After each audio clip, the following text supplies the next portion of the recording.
so much for being here, Thelma. I'm so excited to have a conversation with you about the Red Shoes and about Powell and Pressburger. And I wanted to ask the audience a question first. Who saw the Red Shoes for the first time today? Wow, amazing. Okay, so keep your hand up if this was the first Powell and Pressburger you ever saw. Okay, amazing, amazing. Great, that's an auspicious start. That's really great. Well, Thelma, I wanted to ask you, what was your first memory of seeing a Powell and Pressburger film? What was your first time seeing one of their work? There was this wonderful season of films on TV called $1 Million Movie that Scorsese started watching. That's where he learned about these films, and that was only because the American filmmakers would not sell to TV, but British filmmakers would, because the Americans weren't taking their product, so they had no choice but to. So this incredible TV series that ran the same film 9 times every week, and Scorsese would try and watch them 9 times until his mother threatened not to feed him. So, and I accidentally saw my first Powell Pressburger film, Life and Death of Colonel Blimp, because I had come back to the United States with my parents. They were both American, but I was born abroad, and we had been living abroad, and there was a TV set, and my mother was very strict about what we could watch, because we didn't have TV on the island of Aruba where I lived. And we could only watch certain shows, if she allowed us. But I snuck, for some reason, I don't know why, I turned on the TV before she came home from work. I had just come home from school, and I watched The Life and Death of Colonel Blimp and wept throughout the entire thing. And it was, I never forgot it. It was the most powerful experience. And so years later, of course, I had no idea that Marty would be the person who was trying to restore these films and get them back into the world, or that I would marry the director.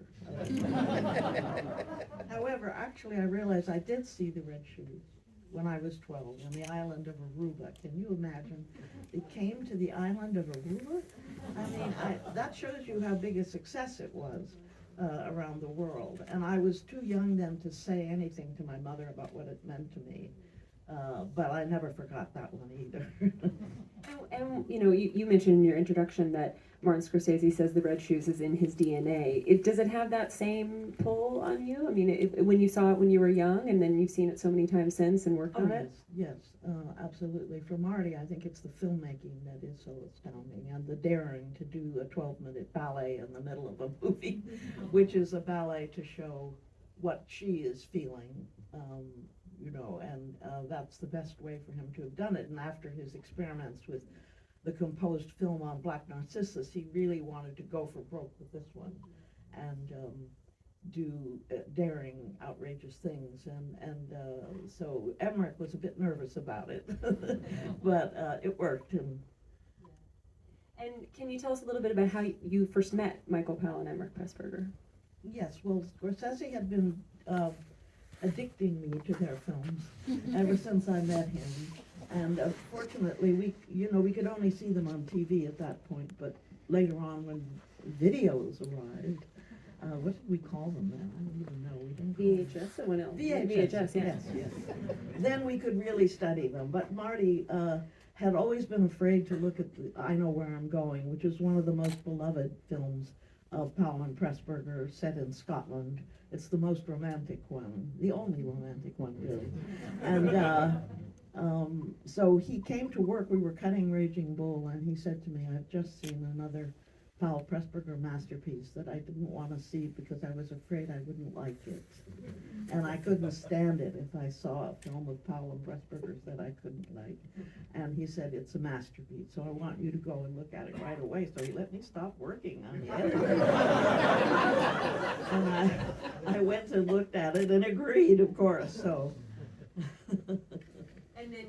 And Powell was there's this lore, you can maybe tell us the story about Michael Powell even being the influence of making Raging Bull black and white. Yes, that's true. I mean, actually, Scorsese, I just want to lay down, Scorsese did so much for Powell and Pressburger. It's unbelievable. It's not really in the documentary, but there wasn't room for it.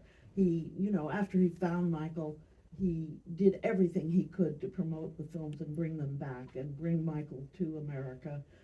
Michael had no money at that point. He was really quite destitute. It was a devastating 20-year period where their films were thrown on the trash heap. Can you imagine? I mean, it's unbelievable, but it happened. And gradually there was no work. However, the great thing about Michael is, the great triumph of his life is he never gave up. He kept writing. He wrote 100 ideas for films in the 20 to 30 years that they were living in oblivion, which is extraordinary. He couldn't get any of them funded, but he never gave up, and he never gave up on Peeping Tom, which is one of the reasons his career was ruined. He never gave up on that, and many young people have told me that that's really given them inspiration, that they hear that story. I'm sorry, what was the question? Michael visiting Raging Bull, the set of Raging Bull. Oh, yes. Yeah.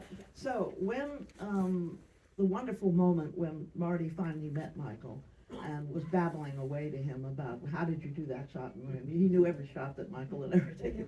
And so Michael said, well, I want to see one of your movies. So Marty showed him Peeping. I'm sorry. See, I'm confusing the two of them. He showed him Mean Streets, and Michael thought Mean Streets was a masterpiece. So when he and I were living together in New York, and we would walk down the street, sometimes he would stop and say, "Why isn't Mean Streets being seen somewhere every day of the year in New York?"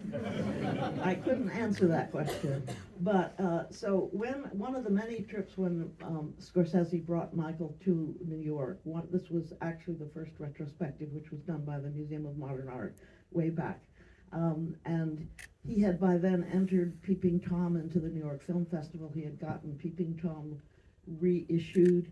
He had done so much for Michael and Emmerich. It was just unbelievable. And Michael did a great deal for him. So one of the things he did was when he came one time to New York, and by the way, Marty's mother would feed him, and they would talk all the time. It was wild. But anyway, so Michael came and he said, I want to see where the cemetery scene was shot in. That was his favorite scene in Mean Streets. And so De Niro was with them because he had also been addicted by Marty to the movies, a huge fan. And he was training for Raging Bull at that point, and Marty was preparing Raging Bull. So they took him to the cemetery, and then they went to see where Bob was training with Jake LaMotta to become a middleweight fighter.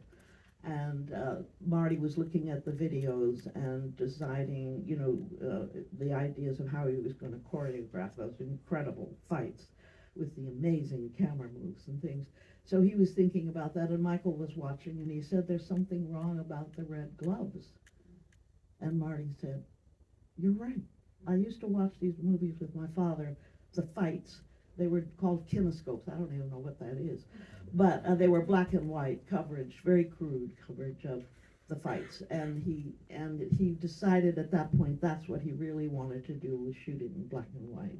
So that was a great gift that Michael gave. And also, he gave us the ending for After Hours, because After Hours had a rather limp ending in the script of Cheech and Chong stealing the Griffin Dunn encased in plaster of Paris in their truck, and they drove off, and it just wasn't strong enough. So people were saying, oh, they should fly up in a balloon or something like that. And Michael said, no, he has to go back to hell.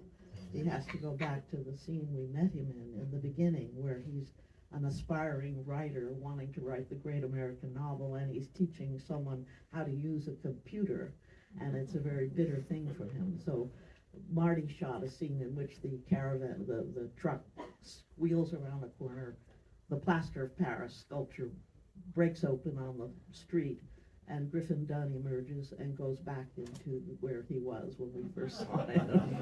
But the most important thing he did was when we were cutting Goodfellas, when we were cutting, I'm really not sure what the hell we were cutting actually. But anyway, I would come home from editing and tell Michael that Marty was having a terrible time selling Goodfellas. No studio wanted to make it. They said, you have to take the drugs out. And Marty said, I can't take the drugs out of Goodfellas, that's the story.